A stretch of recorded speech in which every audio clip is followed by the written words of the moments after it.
বহু আকাঙ্ক্ষিত প্রেস ব্রিফিংয়ে বক্তব্য রাখবেন জামাত ইসলামী বাংলাদেশের সাবেক আমির মরহুম অধ্যাপক গোলাম আজম সাহেবের চতুর্থ পুত্র, বাংলাদেশ সেনাবাহিনীর সাবেক ব্রিগেডিয়ার জেনারেল আবদুল্লাহিল আমান আজমি, এনডিসি পিএসসি, যিনি দীর্ঘ ৮ বছর গুমের শিকার ছিলেন। দ্বিতীয় স্বাধীনতার পর যিনি মুক্তিপ্রাপ্ত হয়েছেন, এখন বক্তব্য রাখছেন সাবেক ব্রিগেডিয়ার জেনারেল আবদুল্লাহিল আমান আজমি, এনডিসি পিএসসি। আমি তার বক্তব্য শুরু করার জন্য অনুরোধ করছি।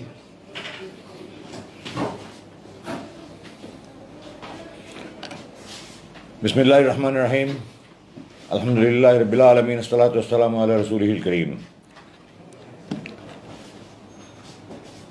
গণমাধ্যমে সম্মানিত ভাই বোনেরা এবং প্রিয় দেশবাসী, আসসালামু আলাইকুম ওয়া রাহমাতুল্লাহি ওয়া বারাকাতুহু। আমি আপনাদের সকলের কাছে প্রথমে ক্ষমা প্রার্থনা করছি। আমি প্রায় 25 দিন হলো মুক্তি পেয়েছি, কিন্তু আমার শারীরিক এবং মানসিক অবস্থার কারণে আমি এখনও চিকিৎসাধীন আছি। আমি এই বিলম্বের কারণে আপনারা অনেক প্রতীক্ষা করছেন, অনেক দিন থেকে অপেক্ষা করছেন। আমি জানি আমি আপনাদের কাছে আগে আসতে না পারায়, আগে আপনার সাথে কথা বলতে না পারায় আমি আমার ক্ষমা প্রার্থনা করছি। আপনারা আমাকে ক্ষমা করবেন। আমার আন্তরিক ইচ্ছা থাকা সত্ত্বেও আমি কথা বলতে পারিনি। এখনও আমার শারীরিকভাবে সম্পূর্ণ সুস্থ নয়, আমি চিকিৎসাধীন রয়েছি। তো আমি আমার সাধ্য চেষ্টা করব আপনাদের সাথে আমার কথা তুলে ধরার। আমার বক্তব্যের শুরুতেই আমি এই দ্বিতীয় মুক্তিযুদ্ধের বীর শহীদদের প্রতি আমার সশ্রদ্ধ সালাম জানিয়ে আমার বক্তব্য শুরু করছি এবং স্বাধীনতায় শহীদদের আত্মার মাগফিরাত কামনা করছি। শোক সন্তপ্ত পরিবারের সদস্যদের প্রতি গভীর সমবেদনা প্রকাশ করছি এবং সরকারের কাছে আহ্বান জানাচ্ছি পরিবারদের যথাযথ ক্ষতিপূরণ প্রদানের জন্য। সেই সাথে আমি গভীর শ্রদ্ধার সাথে স্মরণ করছি আমাদের প্রথম মুক্তিযুদ্ধের শহীদ এবং বীর মুক্তিযোদ্ধাদের। এরপরে আমি আহত বীর মুক্তিযোদ্ধা যারা দ্বিতীয় মুক্তিযুদ্ধের মাধ্যমে দেশকে বিজয় এনেছেন তাদের প্রতি অভিনন্দন জানাচ্ছি। তাদের সুচিকিৎসার জন্য সরকারের কাছে আমি আহ্বান জানাচ্ছি। তাদের ক্ষতিপূরণের জন্য যা ব্যবস্থা করা দরকার সরকার প্রয়োজনীয় ব্যবস্থা দেবেন বলে আমি আশা করি। বৈষম্য বিরোধী ছাত্র আন্দোলনের বীর শিরোনামী সহ ছাত্র জনতার এই গণবিপ্লবের মাধ্যমে অর্জিত দ্বিতীয় স্বাধীনতার স্থপতিদের প্রতি আমার প্রাণ ঢালা অভিনন্দন। আপনাদের প্রতি আমার পরিবারের পক্ষ থেকে কৃতজ্ঞতা। আপনারাই আমাকে এই মৃত্যুকূপ থেকে বের করে নিয়ে এসেছেন। না হলে হয়তো আমাকে কতদিন এই মৃত্যুকূপে থাকতে হতো আল্লাহ জানে। আমার 29,794 ঘন্টার সেই নির্মম জীবন থেকে আপনারা আমাকে মুক্তি দিয়েছেন। এই জন্য আমি আপনাদেরকে আন্তরিক অভিনন্দন জানাই আমার পরিবারের পক্ষ থেকে। আপনাদের ঋণ শোধন করে কোনোদিন শোধ করতে পারবো না। আমাদের দ্বিতীয় মুক্তিযুদ্ধের এই বীর শহীদরা এবং ছাত্র জনতা দেখিয়ে দিয়েছে বাংলাদেশ কি করতে পারে। বাংলাদেশ অপার সম্ভাবনার দেশ। এটা সমস্ত বিশ্বের কাছে, সমস্ত জালিমদের কাছে একটা বার্তা পৌঁছে দিয়েছে যে জালিমরা কোনোদিন স্থায়ী হতে পারে না, জুলুম কোনোদিন স্থায়ী হতে পারে না। সত্যের বিজয় অনিবার্য। আপনাদের মনে রাখতে হবে, বিজয় অর্জন করাই শেষ নয়। বিজয় অর্জন হচ্ছে বিজয় ধরে রাখা আরও কঠিন। আমাদের এই বিজয় নস্যাৎ করার জন্য চক্রান্ত এখনও চলছে। আপনারা দেখতে পাচ্ছেন প্রতিদিন কিছু না কিছু গণ্ডগোল করার চেষ্টা করছে। এগুলি সব ষড়যন্ত্রকারীদের পরিকল্পনা। আপনাদের এগুলো শক্ত হাতে দমন করতে হবে। আমাদের সবার এবারে সজাগ থাকা এবং সংঘবদ্ধভাবে ঐক্যবদ্ধভাবে তাদেরকে প্রতিহত করতে হবে। আমি এই মুহূর্তে বাংলাদেশ সেনাবাহিনীর সেনাপ্রধান জেনারেল ওয়াকারুজ্জামানকে আন্তরিক অভিনন্দন জানাই। জাতির এই ক্রান্তি লগ্নে তিনি যে ঐতিহাসিক ভূমিকা পালন করেছেন, তিনি যে গুরুত্বপূর্ণ জটিল মুহূর্তে যে সিদ্ধান্ত নিয়েছেন যা জাতির এই দ্বিতীয় বিজয় অর্জনের সহায়তা করেছে, তার এই অবদান জাতি কৃতজ্ঞতার সাথে সারা জীবন মনে রাখবে। তার নাম ইতিহাসে স্বর্ণাক্ষরে লেখা থাকবে। Congratulations general Wakeruzzaman, I am proud of you. তুমি আমার ছাত্র ছিলে, I am proud of you. আমি এই প্রসঙ্গে একথাও জাতিকে স্মরণ করে দিতে চাই, বাংলাদেশ সেনাবাহিনী একটা দেশপ্রেমিক সেনাবাহিনী। কিছু অসাধু অফিসার হয়তো কোনো অপকর্ম করে থাকতে পারবে, কিন্তু আপনারা মনে রাখবেন এই সেনাবাহিনী এই দেশের স্বাধীনতা অর্জনের গুরুত্বপূর্ণ ভূমিকা রেখেছে। এই দেশের সেনাবাহিনী, এই দেশের জনগণের সেনাবাহিনী, এই দেশের ঐক্যের প্রতীক, স্বাধীনতার প্রতীক। এই সেনাবাহিনী এই দেশের জনগণের সেনাবাহিনী। সেনাবাহিনী সবসময় আপনাদের পাশে ছিল, থেকেছে, থাকবে ইনশাআল্লাহ, এবং আপনারা তার প্রমাণ পেয়েছেন। এবং আমি সেনাবাহিনীর সদস্যদেরকে এই সাথে অভিনন্দন জানাচ্ছি। আমি অন্তর্বর্তীকালীন সরকারের প্রধান ডক্টর ইউনূস সহ সকল উপদেষ্টাদের প্রতি আন্তরিক অভিনন্দন জানাচ্ছি। আপনারা এই গণবিপ্লবের মাধ্যমে অর্জিত এই বিজয়কে আপনারা দেশকে 50 বছর এগিয়ে নিয়ে যাবেন বলে আমি দৃঢ়ভাবে বিশ্বাস করি। ডক্টর ইউনূসের মতো একজন যোগ্য ব্যক্তির নেতৃত্বে এই উপদেষ্টা পরিষদ দেশের সকল জঞ্জাল মুক্ত করবে। দেশের যত রকমের প্রতিষ্ঠানকে ধ্বংস করে দেওয়া হয়েছে সবগুলি প্রতিষ্ঠানকে আবার ঢেলে পুনর সাজিয়ে দেশকে একটা সমৃদ্ধশালী রাষ্ট্র হিসেবে গড়ে তোলার জন্য ওনারা সর্বাত্মক চেষ্টা করবেন বলে আমি বিশ্বাস করি। আপনার যা তা কিছু অন্যায় অবিচার, জুলুম অবিচার হয়েছে, যত গুম খুন, অর্থ পাচার সহ যত রকমের যত অবিচার, অন্যাচার, জুলুম, নির্যাতনের সব কিছুর আপনারা তদন্ত করবেন, দোষী ব্যক্তিদেরকে চিহ্নিত করে তাদের দৃষ্টান্তমূলক শাস্তির ব্যবস্থা করবেন এবং দেশকে একটা সুন্দর সঠিক পথ দেখিয়ে আপনারা দেশকে গণতান্ত্রিক সরকারের হাতে হস্তান্তর করে আপনার দায়িত্ব যথাযথ পালন করবেন আমি দৃঢ়ভাবে বিশ্বাস করি, আশা করি এবং দোয়া করি। আমি জনগণের প্রতি, সমস্ত রাজনৈতিক দলের প্রতি আহ্বান জানাচ্ছি, আপনারা আপনাদের সর্বাত্মক সহযোগিতা অব্যাহত রাখবেন এই বিপ্লবী সরকারের প্রতি, এবং রাজনৈতিক দলের প্রতি আমার বিশেষ অনুরোধ থাকবে আপনারা ওনাদেরকে নির্বাচন নিয়ে কোনো রকমের কোনো চাপ দেবেন না, আপনারা কোনো রকমের সময় বেঁধে দেবেন না। ওনারা, আমি দৃঢ়ভাবে বিশ্বাস করি ওনারা যথাযথভাবে কাজ করে যত দ্রুত সম্ভব ওনারা গণতান্ত্রিক প্রক্রিয়া চালু করবেন।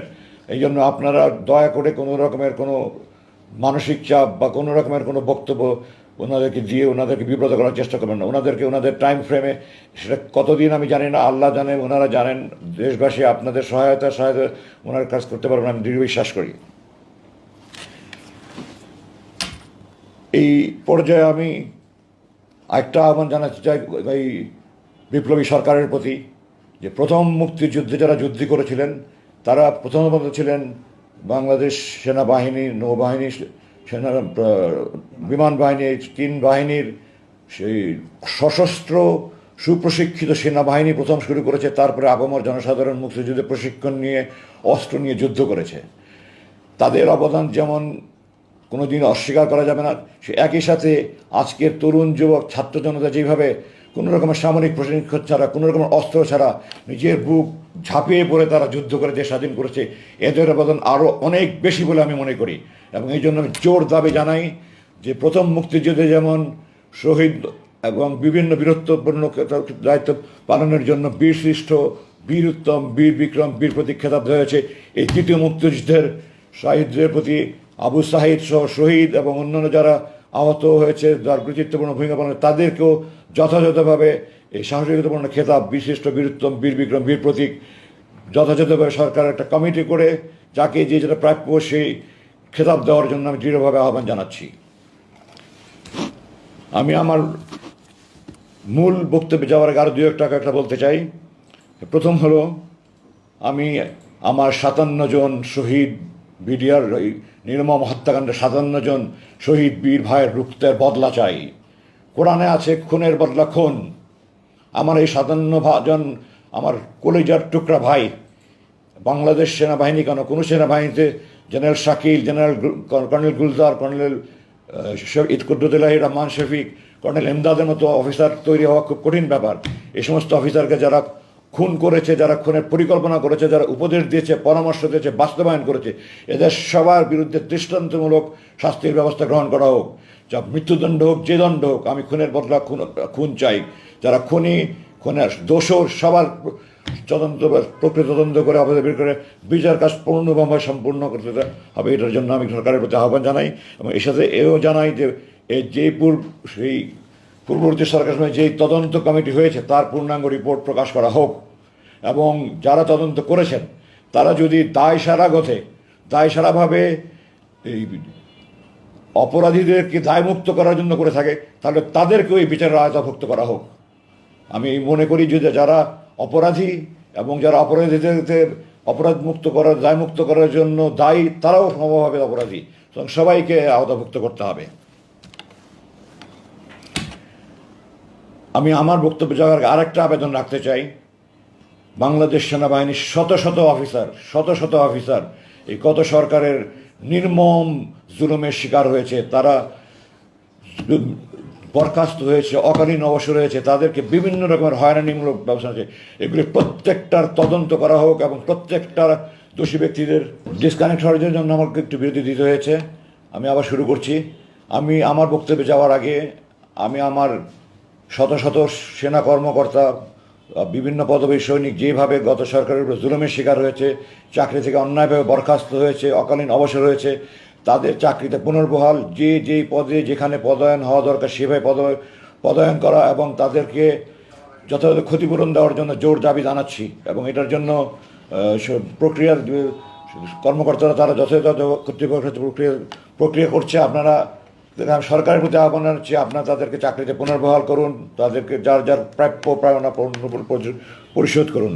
এবং সেই সাথে শুধু সামরিক বাহিনী কর্মকর্তা না, সামরিক বেসামরিক সকল অঙ্গনে যারা যেরকম যত জুলুম অভিযান অন্যায় সবগুলোর আপনার প্রতিকার করবেন আমি বলে বিশ্বাস করি। এবারে আমি আমার প্রসঙ্গ শুরু করছি। ভূমিকাটা হয়তো একটু বড় হয়ে গেল, আপনারা ক্ষমা করবেন। আমার বাবা 2012 সালের 12ই জানুয়ারিতে এক প্রহসনের ট্রাইব্যুনাল তাকে গ্রেফতারের আদেশ দেয় এবং উনি প্রায় 3.5 বছর চিকিৎসাধীন অবস্থায় থেকে জালেমের কারাগারে থেকে উনি সুচিকিৎসার অভাবে উনি আস্তে আস্তে 23শে অক্টোবর 2000, আমি 8 বছর থাকায় আমার বছরগুলি এদিক সেদিক হয়েছে, ক্ষমা করবেন, 2013 সালের 23শে অক্টোবর উনি ইন্তেকাল করেন। এই দিনগুলো আমার পরিবারের জন্য অত্যন্ত দুর্বিষহ ছিল। একজন 90 বছরের ঊর্ধ্বে মানুষ কি অসহায়ের মতো ছোট কামরায় বন্দিশালায় দিন কাটিয়েছেন আমাদের জন্য। আমরা বলতে হবে চোখের পানি আটকে রাখতে পারেন। আমার মার যে কি কষ্টের দিন ছিল, আমি আমার মার পাশে সেই দিনগুলো থেকেছি। এবং এরপরে আমার বাবা 23 অক্টোবর ইন্তেকাল করার পরে আমি আমার সমস্ত কর্মকাণ্ড বন্ধ করে সারাক্ষণ আমার মায়ের পাশে থাকতাম। আমার মা শয্যাশায়ী ছিলেন, প্রায় উনি অসুস্থ হয়ে যেতেন। আমি লোকমা খাওয়াতাম, আমার মায়ের হাত পা টিপে দিতাম, প্রেশার মেপে দিতাম, ওষুধ খাওয়াতাম। সারা রাত ঘুমাতেন না, ওনার মায়ের পাশে থেকে হাত বুলি বলে মাপে ঘুম পাড়িয়ে দিতাম। আমি সেই মাকে নিয়ে 22শে আগস্ট 2016 সালে রাতের ভাত খাচ্ছিলাম। আপনারা ক্ষমা করবেন, আমার মা নিয়ে কথা বলতে গেলে আমি আবেগ থামাতে পারি না। আমার মা ছিলেন আমার জীবনের শ্রেষ্ঠ বন্ধু।